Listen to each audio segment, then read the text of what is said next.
Good evening and welcome to ABC 31 News Tonight. I'm Scott Beadle.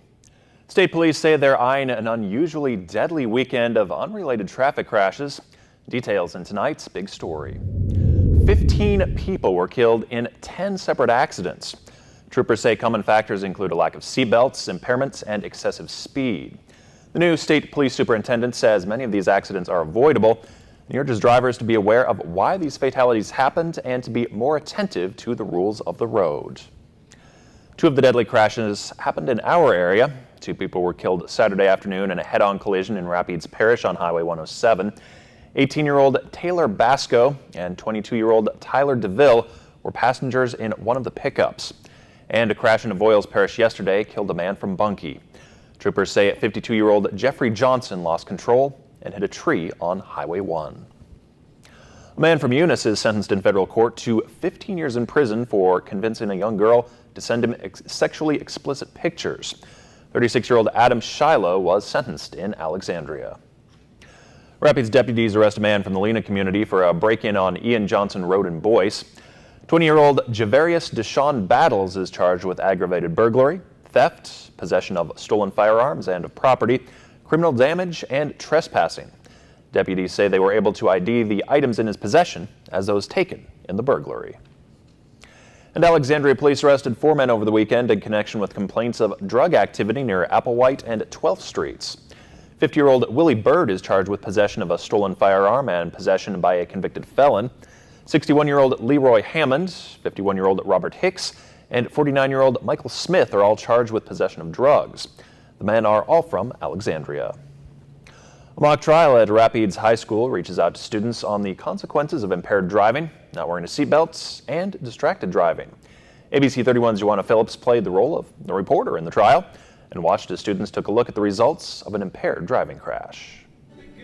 1 death, a traumatic injury, and driving impaired are some of the charges that a young man is facing during a mock trial at Rapides High School. The trial follows a mock crash that occurred at the school last year when an impaired teenage driver caused a crash, resulting in the death of his passenger and injuring 2 individuals. The Louisiana State Police and other agencies work together on these mock crashes and trials, hoping to make an impact in the lives of young drivers. That's what we try to teach the kids in Sudden Impact, is to make good choices. Not to drink and drive, to always wear your seatbelt, stuff like that. So that's what we want to reiterate to the public and to teenagers, especially young drivers. Please just wear your seatbelt and don't drink and drive. And we can sit here and tell them that all the time, but they're the ones that got to make the choice. So that's what we give them, some choices to make. That's the unfortunate thing about this job that we do. We don't know how many lives we saved. We just know the ones who didn't make it. During the mock trial, the student who played the role of the impaired driver sat before a judge, lawyers, victims, and jury.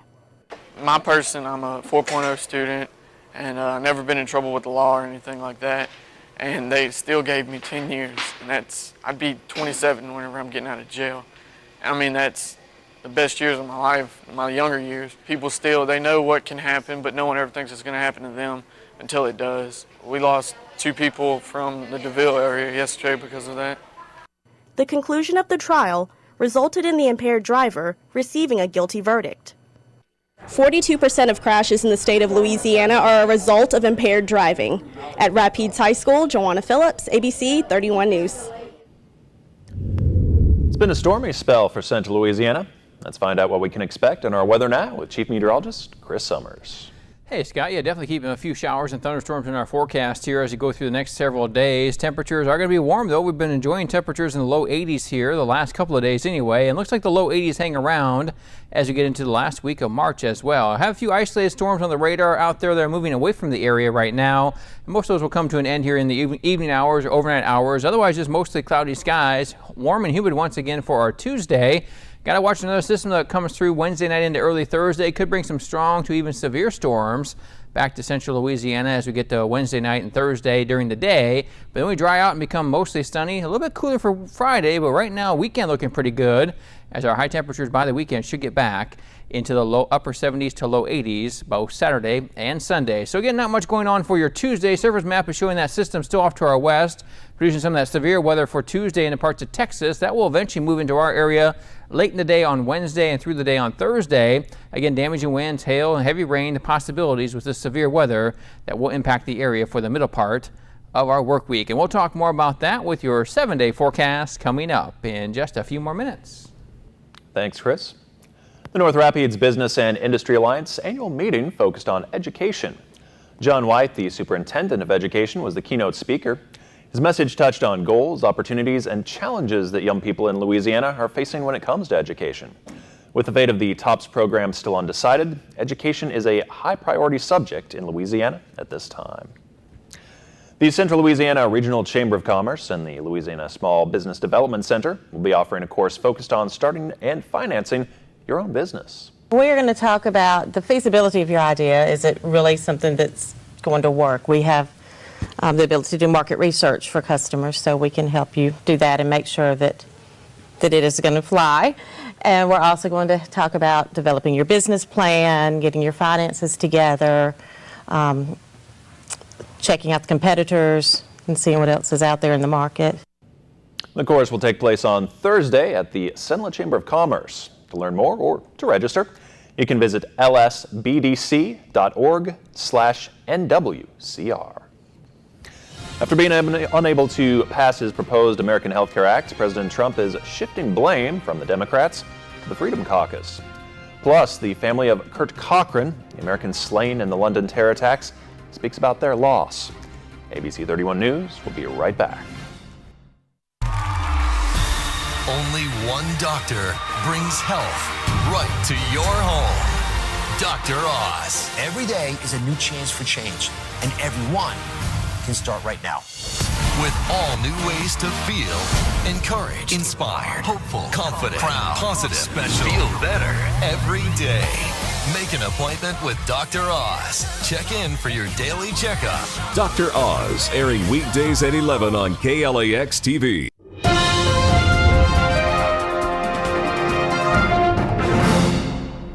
There's a flurry of activity in Washington today, from a new White House announcement on sanctuary cities to a pause on the Supreme Court nominee. Democrats and Republicans are all looking at shifting alliances in the wake of the failed health care bill.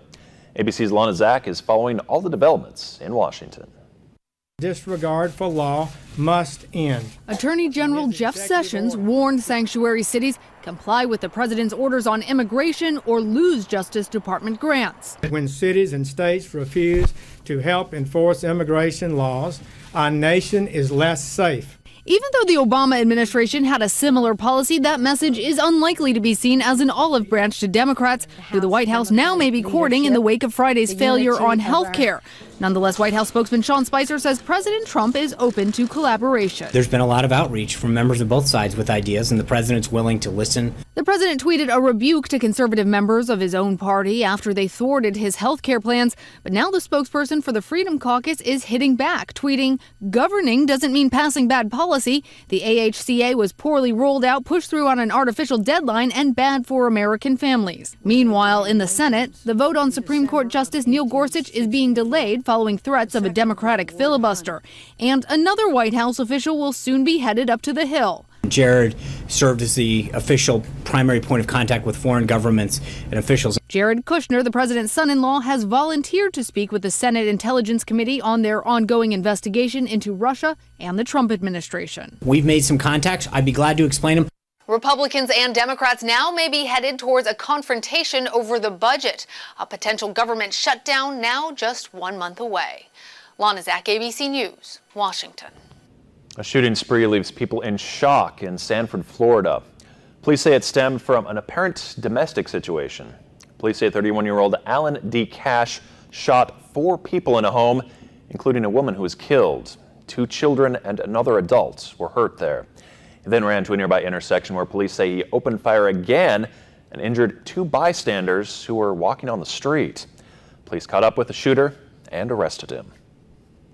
Authorities in Ohio are still searching for suspects following a deadly shooting there inside a crowded Cincinnati nightclub. 1 person has died and more than a dozen others were hurt when a dispute led to a gunfight at the Cameo Club early Sunday. That club has a history of gun violence. It's been less than a week since an ISIS-inspired terror attack left 4 dead and dozens injured in London. The families of Kurt and Melissa Cochran, 2 Americans run over on a pedestrian bridge, held a press conference in London this morning to talk about the loss of their loved one. ABC's Molly Hunter reports. It was the final day of their anniversary trip. 25 years of marriage ended last week. And today, their family speaking out. We did know that there was a terrorist attack. We did not know our loved ones were involved. And then we got online and looked and realized that was our loved ones. And so that's how we found out. Kurt Cochran, 52-year-old from Utah, killed when Khalid Massoud plowed down pedestrians on the Westminster Bridge. Before going on to stab a police officer, Massoud was then shot dead only after killing 4 people. Kurt's wife, Melissa, 46, now recovering in the hospital with a broken leg and a broken rib. She's recovering very well, and we're just so pleased with the progress that she has made in this last few days. 12 relatives traveled to London, speaking here at New Scotland Yard, thanking the paramedics, the medical personnel, and those who have helped. So many people have been so kind, and we are deeply touched by their goodness and generosity. The couple was visiting Melissa's parents, who are serving as missionaries in the London Church of Jesus Christ of Latter-day Saints. They said they'll travel back to the U.S. with their daughter when she's recovered. This has been a humbling and difficult experience, but we felt the love of so many people during these past several days. This was Kurt's first trip overseas, and his family says he was absolutely loving it and couldn't wait to get home to upload all those photos. Molly Hunter, ABC News, London. Chris back with us now, and sounds like more storms on the way. Yeah, we definitely have an active weather pattern here going through at least the last week of March. Temperatures are going to be warm, though. We're in the 80s here late this afternoon, that high of 81 degrees. Just 10 degrees short of that record at 91 back in 1907. A little bit above the normal of 74 for this date. And looks like some more chance of rain in the forecast overnight tonight through the day on your Tuesday, with another chance on Wednesday as well. And we'll talk more about that when we come back. Our military makeover recognizes the sacrifice of a deserving young Marine. Tune in and learn about an American hero, the community and the companies who come together to give back.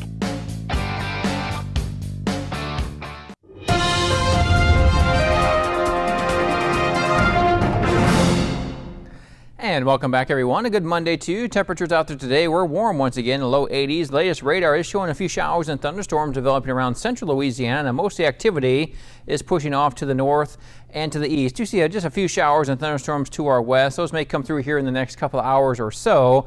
Not expecting any severe weather out of these showers or thunderstorms. Just going to keep that chance going here as we head into the overnight hours of tonight and maybe into early tomorrow morning. But I think through much of the day on Tuesday, we should be drier across the area, but also humid and also warm too for our Tuesday. So a few isolated storms come to an end, mainly again overnight tonight.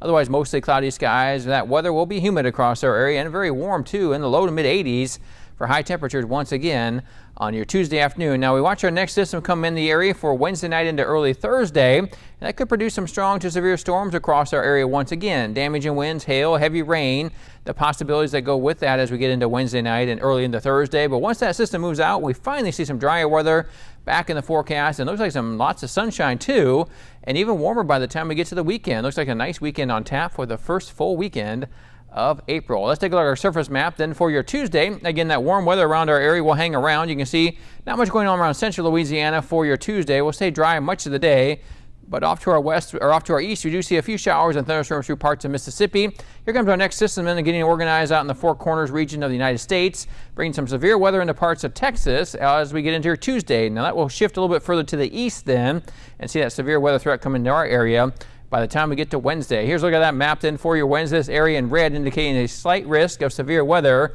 across a good portion of the region. Again, we're going to see basically in the Wednesday night, that dashed line here indicating where we'll see the activity during the day. Then on the other side of the line, we'll see it at night. And looks like we'll see at least that chance of some strong to severe thunderstorms here in central Louisiana. Again, damaging winds, hail, flash flooding. Isolated tornadoes are possible. Something to keep an eye on definitely for Wednesday night and into early on Thursday. But Tuesday looking pretty good. May see a few showers or thunderstorms around early in the day. Otherwise, just cloudy skies with a few peaks of sun in the afternoon. Another warm day. We'll look for a high reaching 85 degrees by the time we get to the afternoon hours of our Tuesday. Right now we have 79 degrees outside. Again, mostly cloudy skies. Dew point at 66. South-southwest winds at 17 miles per hour, gusting as high as 20 to 25. High temperatures from today, low to mid 80s across much of the area here. So some very warm weather here for the last part of March. 81 degrees at High Alexandria, 84 degrees down in Baton Rouge, 81 degrees in Natchitoches, 84 Monroe, and 83 degrees at High in Shreveport late this afternoon. Before tonight, we'll see those clouds increase. Again, could see a few showers or thunderstorms out there. They're going to be very isolated or widely scattered. We'll go for a low of 66. By tomorrow morning. 85 degrees the high for your Tuesday. Warm, cloudy, but a little sun peeking out too. South-southeast winds at 5 to 10 miles per hour. There's that chance of storms as you get to Wednesday and Thursday. Again, most of the activity gets out of here pretty early in the day Thursday. Looks like our chance of severe weather will be overnight Wednesday into early Thursday morning. 84 degrees the high Wednesday. To get back into the upper 70s by Friday with mostly sunny skies. Right now, Saturday looking pretty good. Temperature of 83. May see another chance of rain by Sunday. And then we drop temperatures back into the upper 60s with that rain chance on Sunday. And then by early next week, we get right back in the upper 70s with a chance for some rain and actually a chance of sunshine too on Monday. Scott? Thanks, Chris. Older adults with heart disease could benefit from more physical activity. A statement from the American Heart Association says exercise helps reduce symptoms of heart disease and increases independence. Some of those activities could include daily walks, yoga, or Tai Chi. Women who are being treated for cancer during their childbearing years are more likely to give birth prematurely, and they may be more likely to have abnormally small babies. A study in JAMA Oncology suggests that when young cancer patients weigh their treatment options, they should consider the impact on fertility. If a once daily pill could lower your cancer risk, would you take it? Turns out many women already are. With more, here's Dr. Timothy Johnson. For many women, remembering to take their birth control pill every day is a bit of an annoyance. A new study out suggests it may be worth their while to remember it and not just to prevent unplanned pregnancies. Researchers from Scotland recently published a report finding that women who have taken the pill end up with a reduced risk of colon, endometrial, ovarian, and blood cancers, lasting, they now say, up to 30 years. The researchers had been following more than 46,000 women since the 1960s, finding that women who had been on the pill were less likely to develop these cancers over their lifetime compared to those who never took it. The benefits lasted long after they stopped the pill, suggesting women should not take the pill for any longer than they need birth control. However, women on the pill are known to have an increased risk of breast and cervical cancers, but the risk goes back to normal about 5 years after stopping. The net effect, say the researchers, is that the pill should not be considered to be a cancer risk. With this Medical Minute, I'm Dr. Timothy Johnson. Coming up in sports, the NSU Athletics program has a major announcement on who will be the special guest at its annual gala. And some big news from an NFL owners meeting today.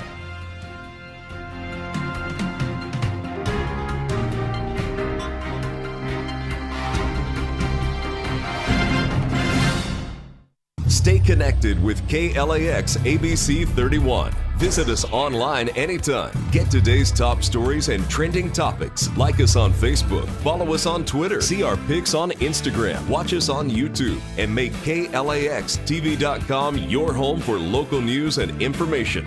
Plus, download the KLAX weather app for your smartphone or tablet. Get live current conditions, radar maps, alerts, and more. More ways to stay connected with KLAX TV.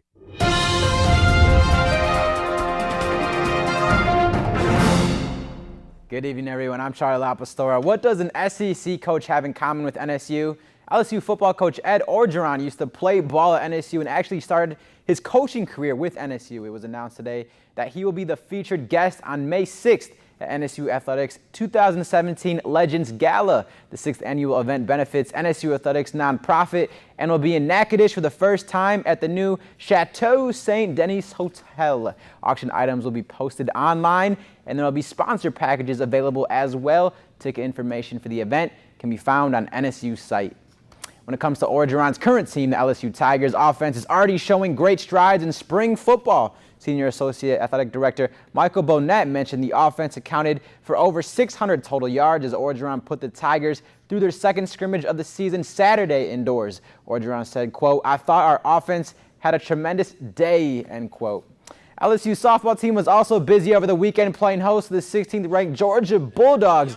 Bases loaded, bottom of the third, game 1 Sunday. Bailey Landry stepped up to the plate and absolutely crushed that. It would drive in 2 runs. That would be enough for the Tigers, who win this one 2-0. They'd win game 2 1-0 on Sunday and completed this sweep of the series. In the NBA, the Pelicans would also experience some success as they blew past the Nuggets, included this Davis buzzer-beating 3 to end the first quarter. Along with the posterizing dunk in the fourth, DeMarcus Cousins was out with an ankle injury, but on the road, the Pelicans still got the dub, 115-90. Well, it's official, folks. The Oakland Raiders are moving their team to Las Vegas. There was an NFL owners meeting today in Phoenix where the transition was voted on. Owners voted overwhelmingly to allow the Raiders to move out of Oakland and end up in Vegas. It was a 31-1 vote. Lawmakers in Nevada approved $750 million in public funding for a new stadium to be built in Vegas. NFL commish Roger Goodell joined owner Mark Davis in making this announcement. We believe we and the Raiders have worked earnestly in Oakland for over a decade to try to find that viable option in Oakland. I have mixed feelings, obviously. I love Oakland. I love the fans in Oakland. And I know that there's going to be disappointment and maybe some anger. And I just hope that in the future, as we play in Oakland this year, that they understand that it wasn't the players, it wasn't the coaches that made this decision, but it was me that made it. And if they have anybody to talk to about it, it should be me. And I will, in the coming days, try to explain to them what went into making this difficult decision. We had a fully financed, shovel-ready project that was a public-private partnership. And we are incredibly disappointed that that was not selected. Well, mixed feelings about this decision, Scott. Sure, and you know, one of the things I'm kind of wondering about this is, of course, the Raiders do have some national fan base, and right. So for those fans who aren't in California, I'm wondering if they like this move or don't like this move. Yeah, it'd be interesting to see that. Yeah. Vegas, of course, already getting a pro hockey team for this The next Knights, season, yeah. so really, so the a lot of growth community there has got to be exciting. Yeah, Oh, definitely. Totally. Thanks, Charlie. No problem, Scott. Literary Classic is the motivation behind this next contest. A shout out to the winner. Next on ABC 31 News.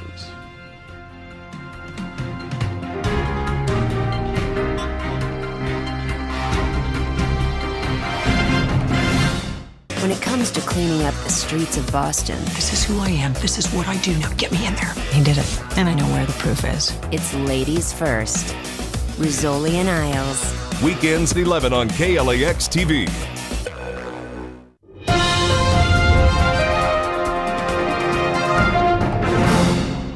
Most of us have channeled Brando a little from A Streetcar Named Desire when we're talking to someone named Stella, but did you ever think that you were contest worthy?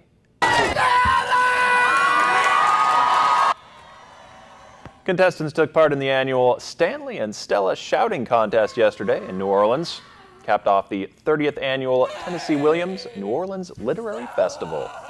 The contest recreates the scene from Williams' famous play, A Streetcar Named Desire.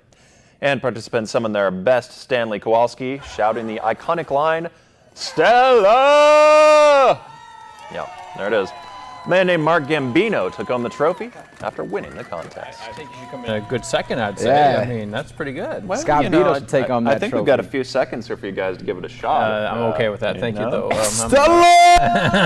There we go. Well, there you go, Charlie. I'm We've got pretty a good. We're in the running, Scott.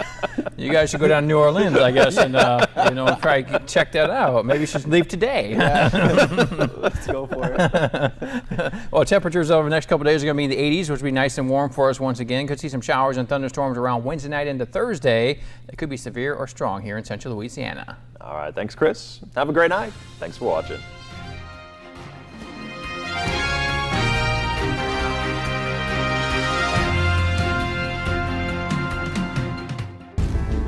Looks like here you wanted to have sex with a 13-year-old girl. I want you to have an opportunity to clear your name. I'd like to ask you a few questions. They're calling the whole task force in. This is a game changer. Why won't you cooperate with the police? Are you trying to hide something? No, Chris, what are you doing here? Crime Watch Daily airs weekdays at 3 on KLAX TV.